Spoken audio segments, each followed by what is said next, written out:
Hey everyone, thanks for tuning into Sin's Workshop. I hope you are all having a wonderful day. So today we are going to be reviewing The Great Texas Dragon Race. I can't begin to tell you how much I love this book. Thank you again to the publisher and the author for giving me an ARC of this book. It was absolutely phenomenal. Now, I read this book while I was coming down from my fourth wing high. It was just so well done, honestly. It follows Cassidy, and her parents have a farm. It's a dragon farm. It's a dragon rehabilitation sanctuary where they take in dragons and they rehabilitate them. You know, these are dragons that have been harmed or abused in some way, usually by the corporate conglomerate. Who claim, oh no, we are totally treat dragons with respect. So yeah, it's like a real world thing, but yeah, there are dragons. I love books like that where it's like real world and there are dragons, and I'm like, those things make me so happy. This is a juvenile reader's book as well as on a young adult. It's like middle grade, and I love middle grade books. This half of this dragon self here is, let's see, these are all middle grade and these are all middle grade. And then the third row that you can't really see, some of it's middle grade, some of it's adult high fantasy.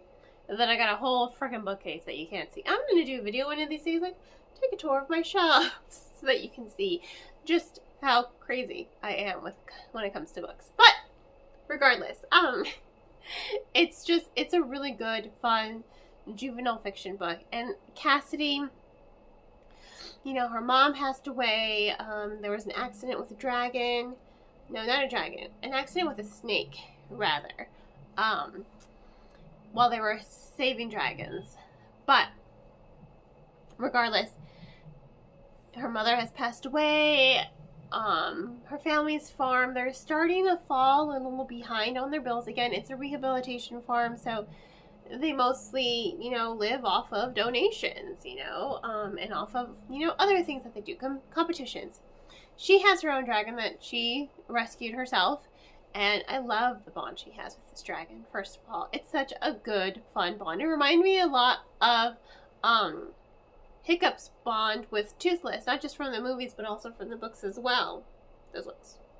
So that's the kind of vibe I got from it.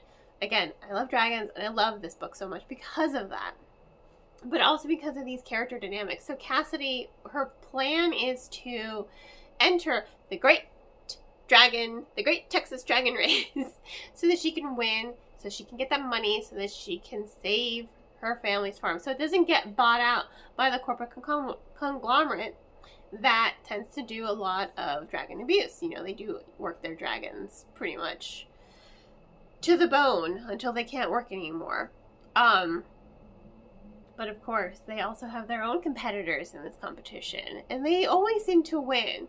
Now, she discovers that they cheat. You know, they are very underhanded. You expect that. And they also cheat a lot. So this race is dangerous. Her father doesn't want her to do anything with it, but her grandmother's like, yeah, okay, let's do this thing. And her grandmother signs a waiver, lets her enter the race, and her family's like, you're already here, you already entered, we're going to support you in this, so good luck. It's very high stakes. It's very fast-paced. It was just so much fun to read, especially a lot of the other side characters. There's a lot of diversity in this story. There's a lot of, well, diversity. And it's really fun as well to see Cassidy bond with these other characters, because she discovers that if she really wants to win this competition, she can't do it alone. She has to learn to trust her teammates. And she has to learn to not trust her teammates, but trust the other competitors. Not all of them. We don't want to trust the evil conglomerate ones. But she learns to trust her fellow competitors enough so that they can ensure one of them wins and not the evil corporation that abuses dragons and puts them on steroids so that they can win.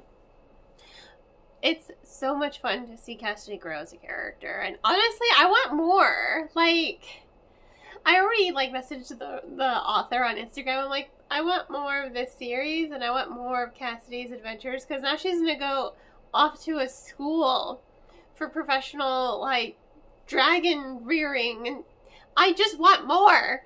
It was a fun, engaging story. The character dynamics were on point. The family relationships were so heartwarming, and even just every single character's relationship with their dragon, it was sweet and it was heartwarming. And the dragons, they don't talk, you know. They very much are like the dragons from How to Train Your Dragon in the films. You know, the dragons, they don't talk, but they have such vibrant personalities, even though through their actions, through the narration, through just the dynamic and how they interact with the characters. And it was fun. It was fun. It was heartwarming. Great book. Honestly, I can't recommend it enough. If your kids like Wings of Fire series, which is a very popular dragon series, definitely pick up this book. If you yourself are a grown person, an adult like myself who likes dragons, definitely do yourself a favor and pick up this book. Reading has no age limits. Like, I don't care what people say. Categorizing them in the bookstore is mainly just so that you can find what's appropriate for young readers, because you definitely don't want them reading things like Haunting Adeline if they're 12. Can't stress that enough. If you're 12, you should not be reading that book. But regardless, that's what the publishers do. But for all of us, like, I don't care if it's in a kid's book, I'm gonna read it. So, please do yourself a favor, pick up this book, read it, especially if you love dragons, and just have a good time. Like, enjoy it. It is phenomenal, and it is a whole lot of fun. So, on that note, I'm gonna give this book 4.5 out of 5 stars. Really good characterization, really good pacing, really good story development all around. I mean, I want more from the author, and I want more from the series, and I want more Cassidy, and also I want my own dragon sanctuary farm. Like, man, I wish that was a reality for me, but c'est la vie. Anyway, thanks again for tuning in to Sin's Workshop. Please don't forget to like, subscribe, and share with all your book-loving friends. I hope you all have a wonderful rest of your day, and as always, happy reading.